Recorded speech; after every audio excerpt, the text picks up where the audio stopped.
Today we're making chicken Manchurian. This is an Indian Chinese dish, and to tell you the truth, I don't really see it at too many restaurants here in the US. I don't know if it's because it's very similar to sweet and sour chicken, just with some Indian spices, but nonetheless, it's an easy stir-fry dish. It's absolutely delicious. So without further ado, let's get to cooking.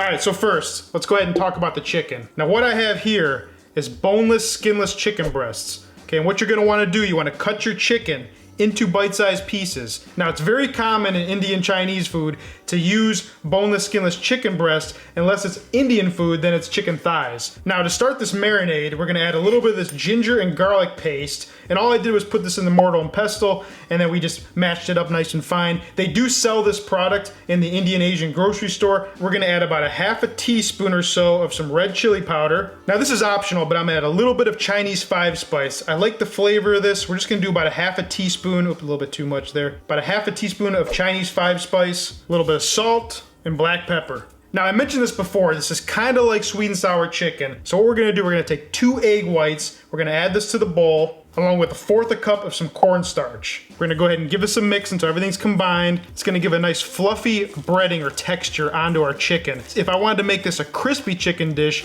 I would most likely use rice flour and cornstarch or some combination of that, and it'll get the chicken nice and crispy. So keep in mind, it's not gonna be a super crispy dish. It's almost gonna be like a pillowy texture for our sauce to grip onto. So we're just gonna let this chicken hang out in the bowl for around 10 minutes while we heat up the oil. All right, to fry this chicken, you wanna take some neutral oil. We're just using some vegetable oil.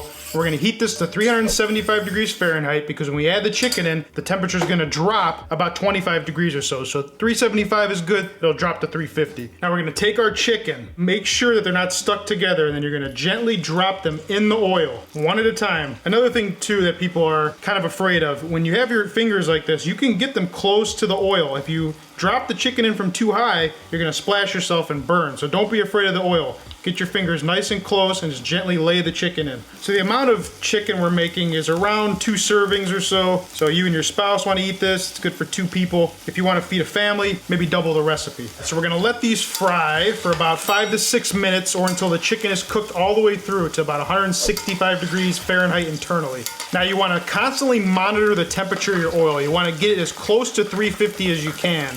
So right now, the temperature dropped quite a bit. So we went from 375 down to 325, so we're gonna raise that heat up, get it back up to 350. So this chicken's done, it's been in here for about 5 minutes. We're gonna go ahead and drain it here on this wire rack. If you don't have a wire rack, you can always use paper towels. You just wanna get the excess oil off the chicken. Most chefs will tell you, you wanna make sure that you hit this chicken with salt. Anytime something comes out of the fryer, you wanna season with just a little bit of salt. Now this is gonna go extremely fast, so have all your ingredients ready to go. Now in a large wok or pan, if you don't have a wok, on medium-high heat, we're gonna add a nice little bit of oil. This is maybe a tablespoon or a teaspoon. No, I'm sorry, tablespoon of oil. And then once the oil is hot, we're gonna add these onions that we cut in these little petals. Just go ahead and add them right to the wok. Once the onions stir fry for about a minute or so, we're gonna add some of these bell peppers that we just cut into petals. Now the key is here, I don't want the veggies to be super soft. I still want them to have some nice snap when you go to eat this stir fry. Nobody likes soggy vegetables, especially in stir fry. So really we're just gonna let these cook here for about maybe a minute or 2, just until they slightly start to soften.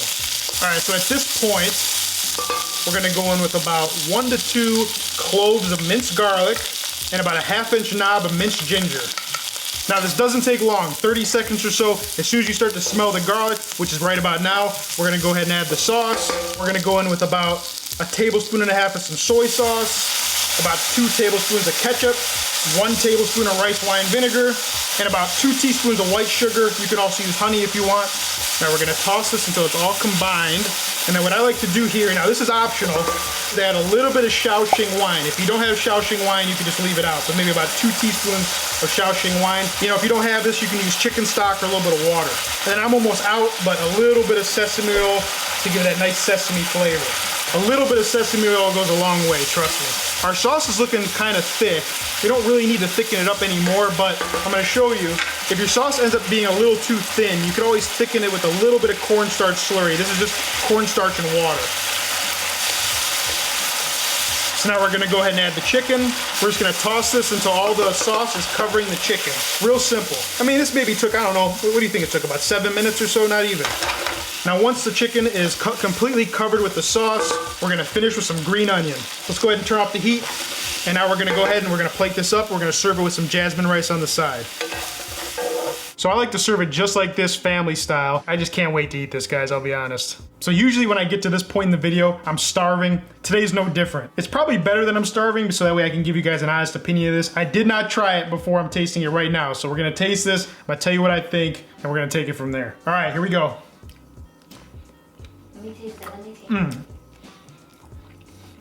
The chicken's not crispy, but we already knew it wasn't gonna be crispy. It's still very, very good. It's got that nice pillowy texture, kind of like sweet and sour chicken has. The flavors are extremely well balanced. It's not sweet and sour chicken though, so keep that in mind. It doesn't taste exactly like sweet and sour chicken. You can definitely tell there's a little bit of that Chinese spice in there, a little bit of red chili powder. Would I make this again? Yes. I actually do think it's better than sweet and sour chicken. The flavor is out of this world. I mean, it has a ton more complexity of flavor than sweet and sour chicken in my opinion. So if you guys have never tried this before, you gotta make it. I'm telling you, if you like sweet and sour chicken, this is like the next level up. But if you enjoyed this video or you learned something, give me a like, subscribe. I'll see you in the next video.